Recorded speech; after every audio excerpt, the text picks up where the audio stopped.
in a best of 3, and spawning in the bottom right, it's going to be the red Zerg player, Jona. In the top left, as the blue Terran, it's Ryung. So, you want to guess his reaction to me informing him about the missile turret change? Something like, what? So good. Right, so he says what, and I thought maybe he didn't understand what I said, because, you know, the language barrier, and Ryung's English isn't the strongest, but it was, after I tried to explain it again, he's like, more like what, like he couldn't believe it, more than he didn't understand. So, I guess he's pretty stoked about that change. Jona, though, man, like, I gotta tell you, this guy, I know he knows what he's doing in the beta. Getting caught off guard like that was definitely a mistake on his part, and I'm sure he's beating himself up about it too. I am curious if that triggers you to be like, you know what, time to go full scumbag Zerg, I'm just gonna Ravager Rush, get that quick game 2 victory. I mean, if he did Ravager Rush, it's, you know, Ryung really wouldn't know to deal with it. Again, they're not as powerful as they were on the first 2 days of beta, but certainly you know how to deal with it. You have to know how to deal with it, but not going to be the case. Jona did expand the spawning pool. Basically, you can do a 1-base Ravager Rush, and that's like the rushiest you can get. So, I mean, I guess he could still go into Roaches and Ravagers, just be later on. And hopefully by that time, Ryung will have a couple of units. So he does 14 CC, or, well, whatever it is now. What is it? Do you know supply? He CCs first, whatever.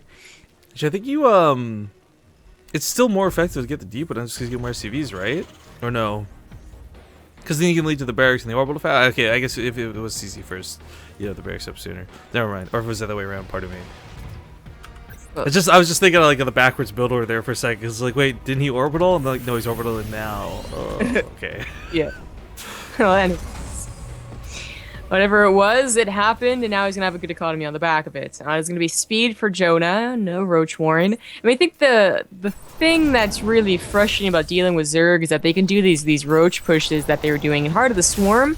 It led to, you know, macro games anyways, but that they might have a better lead off, you know, from it. You know, they can go into Ravagers, they can go to Roach Hydra, but now Ravager Hydra, or even get some Lurkers if they're really bold and edgy and whatnot.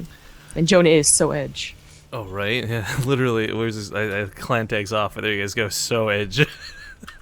Now, I am a little bit curious here. Like, we're going to layer again. He's going to skip past the point of actually rushing out Ravagers or anything so crazy. But I really want Jona to give Ryung a run for his money. I want Jona to show Ryung the full force that is the new Hive tech for Zerg, because it is absurdly good. The change to Ultralisk is pretty abusive. Even Mech has a little bit of struggle dealing with it. It's not quite so easy dealing with units that have 8 armor in total. Cracklings are so good. We've even watched Hellbat struggle against them, guys. It's ridiculous. But I think one of the big things is, you know, if Ryung's playing Mech again, it's something that's really strong in Heart of the Swarm right now. They recently tweaked Swarm Host, and nobody really knows what they're doing. But these guys who've been playing beta, you know, they've got experience with the Lurkers, they've got experience with the new Swarm Host before most do. And I don't think Ryung's going to be able to rely on this gimmick the whole way through the tournament, of rather, and when I say gimmick, I just mean like catching someone off guard with Mech. A couple Hellions are going to slip by. You can see that Spire. Not that that's too surprising to see, but good confirm on that Scout. These go down and they don't get much damage this game. That was part of Ryung's kind of strategy last time. He did get those Hellions elevated to the main and caused a lot of chaos for poor Jona.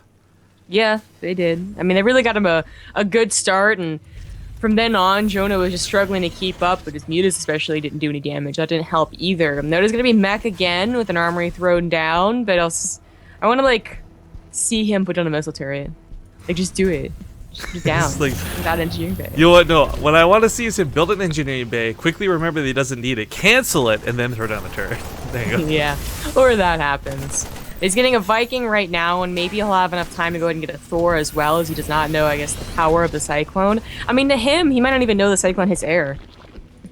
Ah, that's true too. Again, we're kind of talking a lot of hypotheticals here because we really don't know what Ryung's really put into it. I guarantee you guys Ryung's focus on Heart of the Swarm. He's been trying the hardest, I think, out of most Axiom members to try and, I don't want to say make a name, but get some good results for his team, for himself. So, again, this is his first time playing, and we'll see just how well it goes. Now, he does have the turret coming down, hype, in that mineral line. Bit of an odd turret over here. I guess the Barracks not going to plan to use any add-ons anytime soon. But Thor's coming out very quickly after scouting that very quick Spire, so Banshee didn't get Cloak invested into it. He's got turrets back at home. He's going to have Thor's mobile for anti-air. This really shouldn't be too bad for him.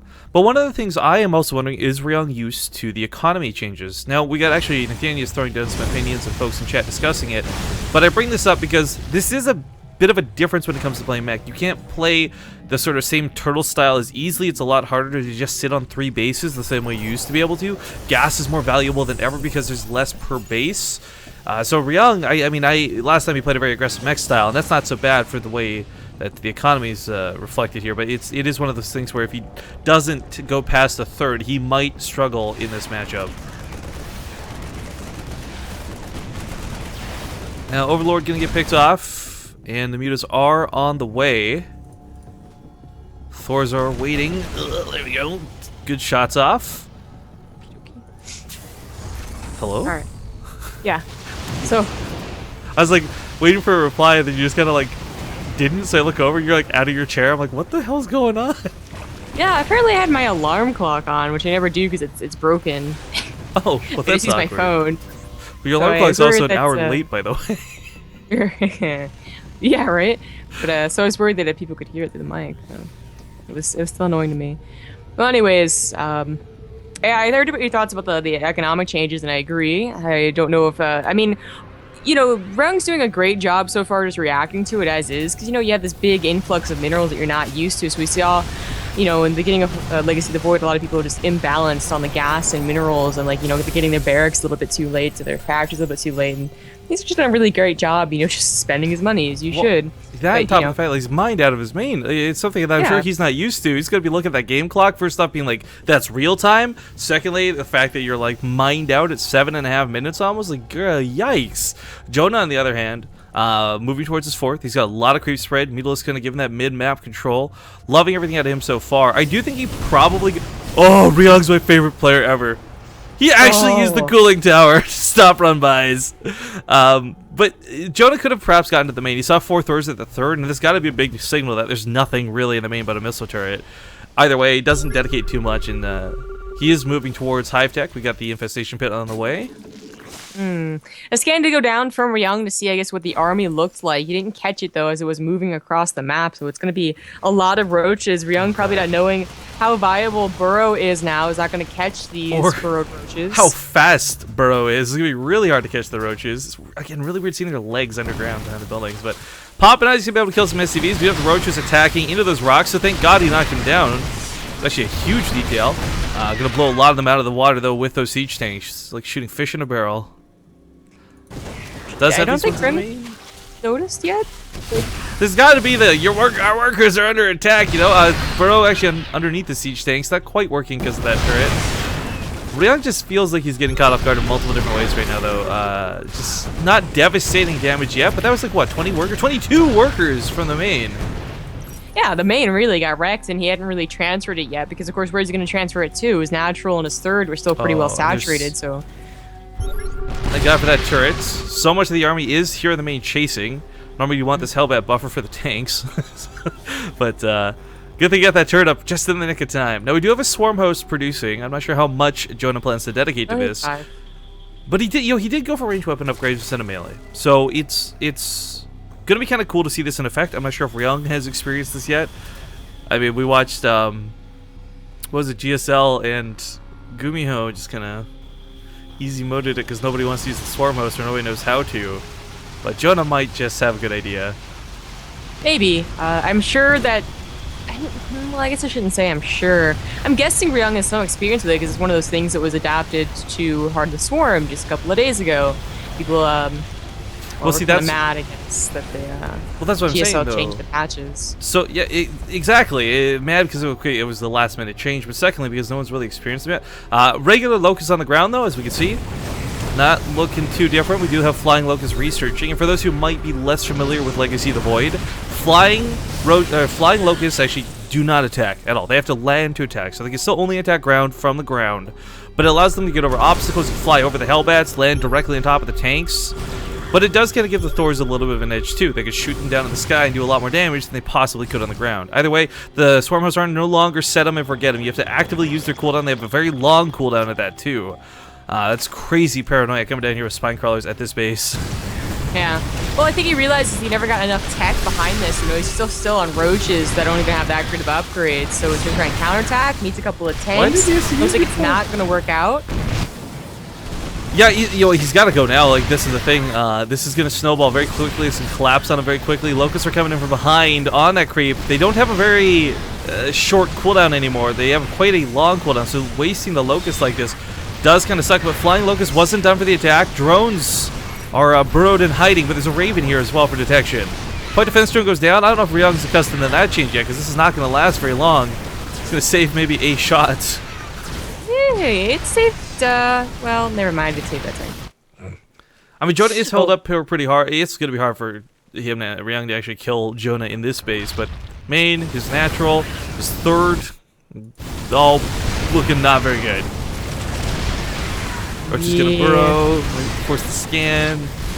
If not, the Raven's right there. Oh, there's so many drones at the ground. No! No! I mean, Jona just stuck too long on roaches, I would say. Like, his Swarm House transition was cool, but he never got to use them in an offensive manner to keep Ryung pinned back. He's only going to get about 4 shots off. Being in the sky like this does, we see they do get to land directly on target. So friendly fire for the tanks was going down, unsieges them up immediately, but only kills about 1 unit for them. It's just, if those were closer, maybe it looks a little different. He's got some roaches coming to the fray, trying to catch some of the reinforcements in the middle of the map, but this is looking like Ryung might just have this in the bag. Not a Cyclone used either. No, nothing new used. I know. This is a Legacy of the Void game with a Heart of the Swarm Terran. Yeah. The only thing he used was turrets for an engineering bay. True enough. I do want to see Ryung be that guy who in TBT or some other matchup gets the tank drops off. Those are still really cool to see happen. But Locust, okay, they get some good damage. They get some very intense damage. But it is coming down primarily to Jona is going to be on one base. One very hard to break base, but one base nonetheless. Not hard to break at all. He gives GG's. Yeah. That's going to send us forward to the brackets. Impact did win his match versus Boombox, and looks like